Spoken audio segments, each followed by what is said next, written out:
اس کی 2 آنکھیں ہیں، 2 کان ہیں، 2 ہاتھ ہیں، پیٹ ہے، 2 لاتیں ہیں۔ مگر جہاں اس کی ذہن کی بات آتی ہے، جہاں اس کے دل کی بات آتی ہے، جذبات کی بات آتی ہے، نظریات کی بات آتی ہے، اس کے دل سے گزرنے والے افکار، خیالات اور اس کی سوچ کی بات آتی ہے، اس کی بہت سی کمپلیکسٹیز ہیں، بہت پیچیدگیاں بھی ہیں۔ اس لیے انسان کو سمجھنے کے لیے خالق کے بتائے ہوئے طریقہ کار کے علاوہ دنیا میں اور کوئی طریقہ کار نہیں ہے کہ انسان جان سکے کہ وہ کیا چاہتا ہے، وہ کون ہے، اس کا مقصد کیا ہے، وہ اس دنیا میں کیوں بھیجا گیا ہے، اور اس زندگی میں اس کے ساتھ گزرتے ہوئے جو بھی حالات پیش آ رہے ہیں اس کے پیچھے ما فوق الفطرت اور ما تحت الفطرت اسباب کون کون سے ہیں۔ جہاں انسان کو سمجھنے کی بات آتی ہے وہاں انسان کے علم کے حوالے سے یہ بات جاننا بہت ضروری ہے کہ علم انسان کی نیت بنتا ہے اور نیت انسان کی عمل کی شکل اختیار کرتا ہے۔ عمل سے پہلے وہ قصد اور عزم کی وادیوں میں جاتا ہے اور پھر وہاں سے عمل پروڈیوس کرتا ہے۔ پھر اس عمل کے بعد انسان کو نتائج ملتے ہیں، پھر نتائج کا وہ محاسبہ کرتا ہے، پھر محاسبے کے بعد پھر علم بناتا ہے، اور پھر اس علم کے بعد وہ نیت بنتی ہے، نیت پھر ارادہ بنتا ہے، ارادہ قصد، قصد عزم، عزم پھر عمل، اور عمل پھر نتائج، اور نتائج پھر محاسبہ۔ انسان کے اس پروسیس کے اندر جہاں سے اس کو علم آتا ہے جو خارج میں سے ہے، اور جہاں پہ اس کا علم پروسیس ہوتا ہے، اینالائز ہوتا ہے، ریزن ہوتا ہے، ریشنلائز ہوتا ہے، وہ اس کا دل ہے، اس کا قلب ہے۔ اور آپ صلی اللہ علیہ وسلم بھی فرماتے تھے الا وہی القلب، دل کا خیال رکھنا۔ اس پروسیس کے اندر جو سب سے مشکل اور جو سب سے زیادہ ضروری اور اہم سلسلہ ہے وہ ہے غور و فکر، تفکر، تدبر، تذکر، علم کو راسخ کرنا۔ علم اگر دل کی وادیوں سے آیا اور گزر گیا، دیکھنے، سننے، محسوس کرنے سے، اپنی حس سے، اور اس نے گھر نہیں کیا دل کے اندر صحیح طریقے سے، اور اس نے انسان کے جذبات، اس کی محبت، اس کی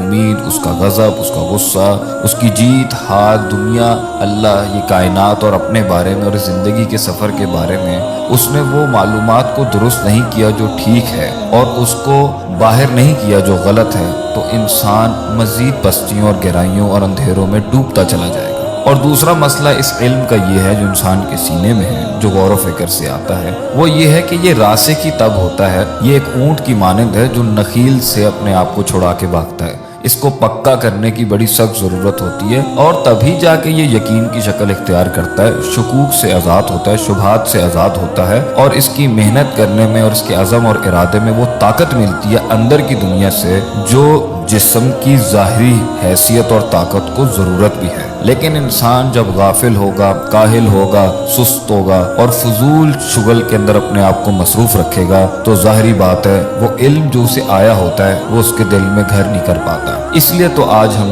یہ شکایت بھی کرتے ہیں کہ ہمیں سمجھ نہیں آتی باتیں، ہمیں دین سمجھ نہیں آتا، ہمیں یہ مقصد سمجھ میں نہیں آتا، ہمیں یہ جزا سزا کا سلسلہ سمجھ نہیں آتا، ہمیں اللہ کی باتیں شاید سمجھ نہیں آتی، نعوذ باللہ من ذالک، ہمیں سمجھ میں نہیں آتا، لیکن ظاہر بہت سمجھ میں آتا ہے۔ قرآن میں اللہ فرماتا ہے یعلمون الظاہر من الحیات الدنیا، کہ ظاہر تو لوگوں کا بہت سمجھ میں آتا ہے کیونکہ اس کے اوپر تو دل کی ساری محبتیں، امیدیں، خوف اور جذبات اور پورا پریشر لگا ہوا ہوتا ہے اس دنیا کو سمجھنے میں۔ وہم عن الآخرۃ ہم غافلون، مگر جو ان پوری دنیا کے پیچھے باطن میں چھپی حقیقت ہے اور اس کائنات کے بعد جو آخرت ہے، جو اندر چھپی ہوئی چیزیں ہیں، جو اجتہاد کر کے آتی ہیں، غور و فکر کر کے آتی ہیں، اس میں انسان سستی اور کاہل ہے اور جلدی اپنی سوچ کو سرسری چیزوں پر لے جاتا ہے جو سرسری نفع دیتی ہیں۔ اس لیے انسان ان کے بارے میں تو بڑا پختہ ہے جو اسے دکھتی ہیں، سامنے محسوس ہوتی ہیں، مگر وہ جو غیب ہیں الذین یؤمنون بالغیب کے مصداق میں آتی ہیں اس سے غافل بھی ہے، اور نہ اس کے حوالے سے اس کے دل کے اندر وہ پختگی اور وہ اچھے خیالات بھی نہیں آتے۔ تو آج